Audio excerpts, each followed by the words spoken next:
अगर आपको यहीं रहना है और इसी जमीन पे आपको दफन होना है तो आप बिना देरी किए हुए दूसरे के बनाए नरेटिव के प्रोपेगेंडा का हिस्सा मत बनिए।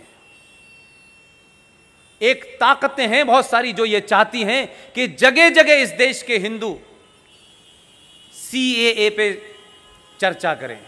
इसलिए नहीं कि सीएए में कोई चीज छुपी हुई है, सीएए पे जो बना कानून है वो आज इंटरनेट पे भी है, देश में भी है, कहीं भी खड़े होकर पढ़ लीजिए, उसे आपको अपना टाइम जाया करने की जरूरत नहीं है। लेकिन इस नैरेटिव से वो आपका टाइम जाया क्यों करना चाहते हैं मैं बताता हूं।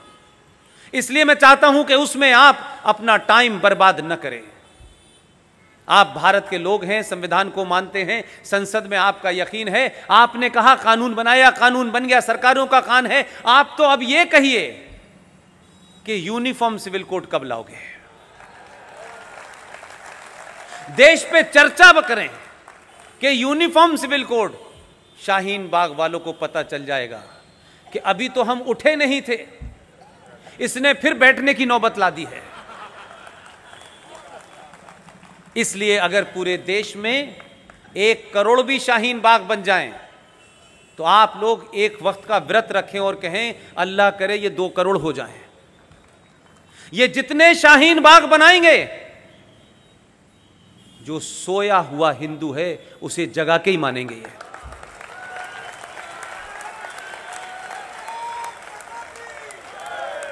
इतना करोड़ों रुपया विज्ञापन करके सोए हुए हिंदुओं को नहीं पता चलता कि उसने दुनिया भर के हिंदुओं के लिए पहली बार कोई काम किया है। यह सीएए क्या है? यह सीएए ने पहली बार इस्लामिक कानून को चैलेंज किया है। ये जो उम्मा का कंसेप्ट है, जिसके लिए पड़ोस का अच्छा खासा क्रिकेटर था, टेलीविजन पे बेचारा रोज रोता है, ठीक ठाक खेल वेल लेता था, वर्ल्ड कप भी जीता था, सब पे पानी फेर दिया बेचारे ने। वो टेलीविजन पे क्या कह रहा है सीखिए। ये मैं इसलिए बताता हूं आपको कि आपको लगे कि जो कुछ मैं कह रहा हूं वो आपके बीच में है, सिर्फ देखने का अपनी नजर को बदलिए। इस घटना के बाद उसने टेलीविजन पे क्या बयान दिया है, इस बयान को ध्यान से सुनिए। कुछ शब्द आपको इसलिए नहीं पता होंगे क्योंकि आपको बताए नहीं गए।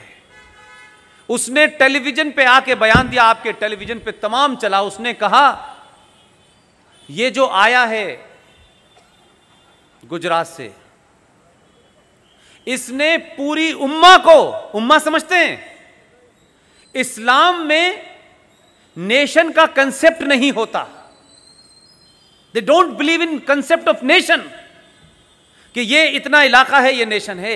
इस्लाम में उम्मा का कंसेप्ट होता है। उम्मा का मतलब होता है कि अगर पूरी दुनिया में जहां भी कोई मुसलमान रह रहा है, अगर वो मंगल ग्रह पे, वैसे तो पहुंचा नहीं अभी तक, अगर वहां भी कोई रह रहा है और अगर उसको कोई परेशानी है, उसको कोई तकलीफ है, तो भारत की किसी भी कोने में रहने वाले मुसलमान को उसकी तकलीफ में शामिल होना है। इसलिए पूरी दुनिया में जहां जहां मुसलमान रहते हैं वो उम्मा कहलाती है। इसलिए बाउंड्री का भेद नहीं है कि अगर बांग्लादेश में कोई तकलीफ हो रही है, अगर पैलेस्टाइन में इजराइल की गोली से कोई मुसलमान मर रहा है, तो हमारे यहां प्रदर्शन होते देखे हैं आपने? ये उम्मा के कंसेप्ट के कारण होते हैं कि पूरी दुनिया का मुसलमान एक अपने आप में नेशन है, कोई बाउंड्री नहीं है उसकी। वो कह रहा है टेलीविजन पे कि इस आदमी ने हमारी उम्मा को, यानी हमारे इस्लामिक देशों को, ऐसा व्यापार में फंसाया है कि वो टूट गई है और हमारा साथ नहीं दे रही है।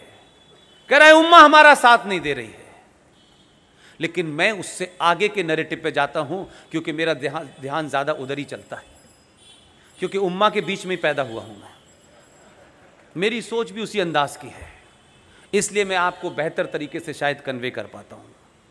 उसने माना कि इसने उम्मा को तोड़ दिया है, आज इस्लामिक देश इसको वहां का सर्वोच्च सम्मान दे रहे हैं। लेकिन मेरा कहना यह है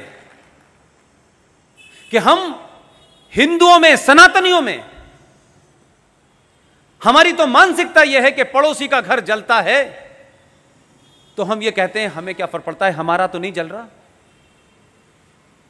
इस घटना ने, इस सीएए ने, जो सनातनियों में कंसेप्ट ही नहीं था, इसने हिंदू उम्मा को मजबूत कर दिया है और इसने हिंदुओं की उम्मा बना दी है कि बांग्लादेश में रहने वाला हिंदू, पाकिस्तान में रहने वाला हिंदू, अफगानिस्तान में रहने वाले हिंदू की चिंता हम करेंगे। ये एक नई उम्मा खड़ी हो गई है। तो डर यह है कि उनकी उम्मा टूट गई है, इसने आपकी उम्मा बना दी है। डॉक्टर राजेंद्र प्रसाद रहते हुए राष्ट्रपति के गए, उसमें हिस्सा लिया। एक एक्सीडेंटल प्रधानमंत्री को इतना नागवार गुजरा कि उनकी मौत तक का कारण बने। उस आदमी को बीमार हुए डॉक्टर राजेंद्र प्रसाद, उनके वहां जाने से उनके सारे फॉरेन ट्रिप कैंसिल कर दिए गए, क्योंकि राष्ट्रपति जब विदेश जाता है तो प्रधानमंत्री और कैबिनेट क्लियर करती है उसके, राष्ट्रपति अपने मर्जी से कहीं नहीं जा सकता है। यह भी महत्वपूर्ण नहीं था। दिल्ली के एक हॉस्पिटल में वो 4 दिन के लिए भर्ती हुए, बीमार हो गए थे, इतनी नफरत थी उन्हें। लाल बहादुर शास्त्री को बुलाया, यह वर्णन है उसमें, और लाल बहादुर शास्त्री से कहा कि मुझे लगता है कि राजेंद्र बाबू अब बचेंगे नहीं, आप दिल्ली में जरा घूमें और बताएं कि राजेंद्र बाबू की अंत्येष्टि कहां की जा सकती है। लाल बहादुर शास्त्री के जीवन की एक अजीब रोचक घटना है कि वो गए, उन्होंने पूरा मुआयना किया, यहां गए वहां गए, और आकर के उन्हें बताया कि विजय चौक पे, विजय घाट पे उनका अंतिम संस्कार कर सकते हैं। डॉक्टर राजेंद्र बाबू ठीक हो गए, वापस आ गए। लेकिन ट्रेजेडी देखिए, जो जगह लाल बहादुर शास्त्री ने राजेंद्र बाबू के लिए चुनी थी, लाल बहादुर शास्त्री की वही अंत्येष्टि हुई। लेकिन इस गुस्से के कारण कि वो दिल्ली में न हो, बीमार पड़ गए, राष्ट्रपति के जितने भी अधिकार उन्हें मिलने चाहिए थे एक पूर्व राष्ट्रपति को, वो नहीं दिए गए। और बिहार में कांग्रेस पार्टी का जो आज दफ्तर है, जिसे आप लोग सदाकत आश्रम के नाम से जानते हैं, उस सीलन भरे कमरे में डॉक्टर राजेंद्र प्रसाद को रहना पड़ा। इंस्ट्रक्शन दिए गए कि कोई चीज देनी नहीं है। सांस के मरीज थे, खांसते खांसते मौत हो गई। भारत के पूर्व राष्ट्रपति की मौत में जो वर्तमान राष्ट्रपति डॉक्टर राधाकृष्णन थे, उनसे यह कहा कि आप नहीं जाएंगे। लेकिन मैंने कहा उस दौर में भी बड़े पावरफुल लोग थे, उन्होंने कहा यह मुमकिन नहीं है कि मैं राष्ट्रपति होते हुए पूर्व राष्ट्रपति के अंत्येष्टि में न जाऊं। वो गए। ऐसे तमाम सारे लोग उस वक्त भी थे। यह सारा वर्णन दुर्गा दास ने अपनी किताब में किया है। हमको कहीं नहीं जाने की जरूरत है। इसी संविधान को पढ़िए, इसमें बहुत सारे षड्यंत्र हैं जो अभी धीरे धीरे बाहर आएंगे। लेकिन आप, यानी ये समाज, इस गलतफहमी से बाहर आ जाए कि अभी तो 4 साल हैं। ये 4 साल नहीं है, ये 4 घंटे का समय है आपके पास। इस गफलत में मत रहिएगा कि हो जाएगा। ध्यान रखिएगा, 1000 साल के बाद उनको सनातनियों की ताकत का अंदाजा हुआ है। उनको एहसास हो गया है कि राजा दाहिर सेन के बाद जो सिंध का राजा था, जो पाकिस्तान चला गया, सिंध, राजा दाहिर को किसने मारा, यह पूरी कहानी है। राजा दाहिर सेन के बाद भारत की धरती के ऊपर 2014 में पहला हिंदू राजा आया है। मैं ये कहने से नहीं शर्माता। वो हिंदू राजा इसलिए है कि उसने हिंदू होते हुए जो सनातन से कनेक्टेड है, हर वही काम कर रहा है जो भारत के संविधान में है।